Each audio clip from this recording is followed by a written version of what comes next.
Hello అండి, నమస్తే. Welcome back to Vaishna's kitchen. నేను మీ శైలజ. ఈరోజు మనం ఎండ వేడిని తట్టుకొని శరీరాన్ని చల్లబరిచే ఒక మంచి డ్రింక్ని ప్రిపేర్ చేసుకుందామండి. 3 రకాలుగా చేసుకోవచ్చు, 3 ఫ్లేవర్స్ తోటి. బార్లీ అండి, బార్లీ వాటర్ని ఎలా ప్రిపేర్ చేసుకోవాలో చూద్దాం. ఏంటి బార్లీ వాటరే కదా మాకు వచ్చు అనుకోవద్దు ఫ్రెండ్స్.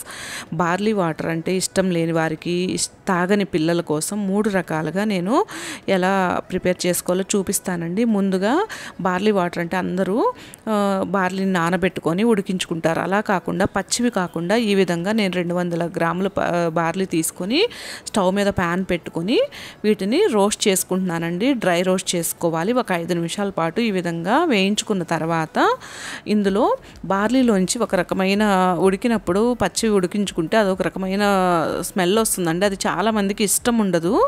అందుకనేసి మా అమ్మ చిన్నప్పుడు మాకు ఇలా జీరా వేసేసి లేదంటే వాము వేసి వీటిని వేయించేదండి. మనం ప్రెగ్నెంట్గా ఉన్నప్పుడు కూడా ఇలా వేయించి పౌడర్ చేసి బాటిల్లో పోసేసి అమ్మ ప్రతిరోజు ఈ వాటర్ ఇచ్చేదండి. ఎందుకంటే కాళ్ళకి నీరు పడుతుంది కదా, ఆ నీరు పోతుందనేసి ఇలా బార్లీ నీళ్ళు కంపల్సరిగా ఇచ్చేవాళ్ళండి. ఈ విధంగా కలర్ మారేంత వరకు దూరగా వేయించుకోవాలి. హై ఫ్లేమ్లో అస్సలు పెట్టి వేయించొద్దండి. ఈ బార్లీ వాటర్ తాగటం వల్ల ఒంట్లో ఉన్న బ్యాడ్ కొలెస్ట్రాల్ని కూడా కరిగిస్తుందండి. బరువు తగ్గాలనుకునే వారు కూడా ప్రతిరోజు ఈ బార్లీ వాటర్ తాగుతూ ఉంటారు. ఇదిగోండి, పూర్తిగా వేయించుకున్న తర్వాత వీటిని స్టవ్ ఆఫ్ చేసేసి ఈ విధంగా పూర్తిగా చల్లారనివ్వాలండి. ప్లేట్లో వేసేసుకొని అదే ప్యాన్లో ఉంచామంటే అడుగున గింజలన్నీ అడుగంటిపోతాయి. పూర్తిగా చల్లారిన తర్వాత ఈ విధంగా మిక్సీ జార్లో వేసుకోవాలి. ఇదేమి బాగా ఎర్రగా వేయించుకోవాల్సిన అవసరం లేదండి. వీడియోలో చూపిస్తున్న విధంగా కొంచెం కలర్ చేంజ్ అయితే సరిపోతుంది. ఇలా వేయించుకొని జీలకర్ర వేసుకొని వేయించుకుంటే మంచి ఫ్లేవర్ వస్తుందండి ఈ బార్లీ అనేది. ఈ విధంగా కోర్స్గా మిక్సీ పట్టుకోవాలి. మరీ మెత్తటి పౌడర్ లాగా ఏమీ అవ్వదండి ఈ బార్లీ గింజలు.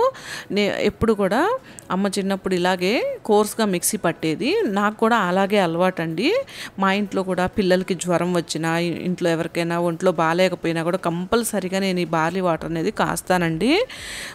ఇదిగోండి, మనకి స్టవ్ మీద ఇలా పౌడర్ చేసుకున్నాం కదా, ఇప్పుడు స్టవ్ మీద మనకు అవసరమైనన్ని నీళ్లు పోసుకోవాలి. నేను 2 బాటిల్స్ నీళ్లు పోసానండి. చూస్తున్నారు కదా, ఒక 4 టేబుల్ స్పూన్ల వరకు ఈ బార్లీ పౌడర్ని వేస్తున్నాను. ఇలా వేసుకొని ఒకసారి బాగా కలుపుకోవాలండి. స్టవ్ మీద పెట్టేసి మనం పోసిన నీళ్లు సగం వరకు అయ్యేంత వరకు బాగా మరిగించుకోవాలండి. దగ్గరుండి కలుపుకుంటూ మరిగించుకోవాలి. ఇవి మరిగేటప్పుడు మధ్యలో మనం ఈ విధంగా గరిటె పెడితే అవి పొంగకుండా ఉంటాయండి. ఈ బార్లీ మొత్తం సగం వరకు నీళ్లు మరిగేంత వరకు నేను మరిగించుకుంటాను ఎప్పుడు కూడా. ఒకసారి ఇలా మరిగించుకొని ఆపేసామనుకోండి, అందులో ఉన్న మన పోషక విలువలన్నీ, బార్లీలో ఉన్న పోషక విలువలు వాటర్లోకి రావండి. చక్కగా సగం అయ్యేంత వరకు మనం మరిగించుకొని తాగితే మనకి చాలా చలువ చేస్తుందండి. చూసారా, బార్లీ ఉడికిపోయినాయి, నీళ్లు కూడా హాఫ్ వరకు బాయిల్ అయిపోయినాయండి. ఇప్పుడు స్టవ్ ఆఫ్ చేసేసి వీటిని పూర్తిగా చల్లారనివ్వాలి. బార్లీ వాటర్ తీసుకోవటం వల్ల ఒంటికి చలువ చేయటమే కాకుండా ఒంట్లో ఉన్న నీరసాన్ని తగ్గిస్తుందండి. అలాగే పేగుల్లో ఉండే మలినాలను కూడా తొలగిస్తుంది. క్యాన్సర్ కణాలను కూడా నివారణ చేస్తాయండి ఈ బార్లీ తీసుకోవటం వలన. కిడ్నీలో స్టోన్స్ ఉంటాయి కదా, వాళ్ళకు కూడా ఈ బార్లీ వాటర్ చాలా మంచిదండి. అలాగే బరువు తగ్గాలనుకునే వారికి కూడా ప్రతిరోజు ఈ బార్లీ వాటర్ తీసుకోవటం వలన ఎన్నో ఉపయోగాలు ఉంటాయండి. అవి పూర్తిగా చల్లారిన తర్వాత ఇప్పుడు నేను ఈ బార్లీని ఈ విధంగా స్ట్రెయిన్ చేశాను. ఈ స్ట్రెయిన్ చేశాను కదా, ఈ బార్లీని కూడా తినొచ్చండి ఇష్టం ఉంటే, లేదంటే ఏదైనా సలాడ్లో అయినా కలుపుకొని మనం తినేసేయచ్చు.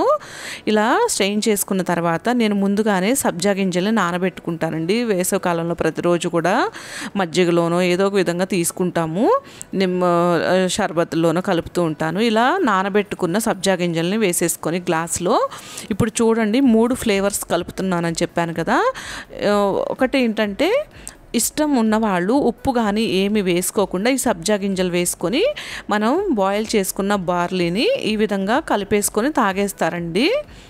నేనైతే ఇలా ఉప్పు కూడా వేసేసుకుండా తాగుతానండి. ఎందుకంటే మంచి ఫ్లేవర్ వస్తుంది. మనం జీరా వేసుకున్నాము, మంచిగా అది రోస్ట్ చేసుకునేటప్పుడు మంచి ఫ్లేవర్ వస్తుందండి. ఇలా తాగటం ఇష్టం లేదనుకోండి పిల్లలకి అనుకోండి, ఇప్పుడు బార్లీ నీళ్ళల్లో ఇప్పుడు మనం కింద ఇప్పుడు సబ్జా గింజలు వేసుకున్నాం కదా, తర్వాత ఇందులో ఒక హాఫ్ నిమ్మకాయని పిండుకోవాలి. ఇలా కూడా చాలా బాగుంటుందండి. వద్దనే వాళ్ళు కూడా చాలా ఇష్టంగా తాగుతారు. ఇలా నిమ్మకాయ, ఒక్క చిటికెడు ఉప్పు వేసుకోవాలి.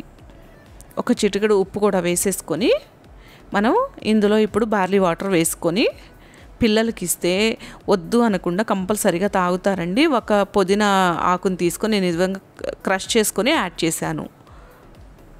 చూసారు కదా, ఇలా ఇది రెండో ఫ్లేవర్ అండి. ఇప్పుడు మూడో ఫ్లేవర్ అంటే మజ్జిగ ఉంటాయి కదండి, మజ్జిగ సగం గ్లాస్ వరకు మజ్జిగ వేసేసుకొని మిగతా సగం బార్లీ వాటర్ వేసేసుకొని ఇష్టం ఉంటే కొంచెం ఉప్పును వేసేసుకొని తాగేయచ్చు. ఇలా తీసుకోవటం వల్ల ఎండాకాలంలో వడదెబ్బ బారి నుండి మనం కాపాడుకోవచ్చండి. బార్లీ రోజు తీసుకోవటం వల్ల మన శరీరానికి కూడా మెరుపు వస్తుందండి. అదేవిధంగా కలర్ కూడా వస్తారు. మనకి కీళ్ళ నొప్పులు, మోకాళ్ళ నొప్పులు ఉంటాయి కదా, అవి కూడా తగ్గుతాయండి. చెడు కొలెస్ట్రాల్ అంటే బ్యాడ్ కొలెస్ట్రాల్ను కూడా కరిగించుకోవచ్చు. కాళ్ళ వాపులు కూడా తగ్గుతాయండి ఈ బార్లీ వాటర్ తీసుకోవటం వల్ల. కంపల్సరీగా ఈ సమ్మర్లో మీరు కూడా ఈ బార్లీ వాటర్ తీసుకోవడానికి ప్రయత్నించండి ఫ్రెండ్స్. వీడియో చూస్తున్న వాళ్ళందరికీ చాలా థ్యాంక్స్ అండి. Thank you for watching.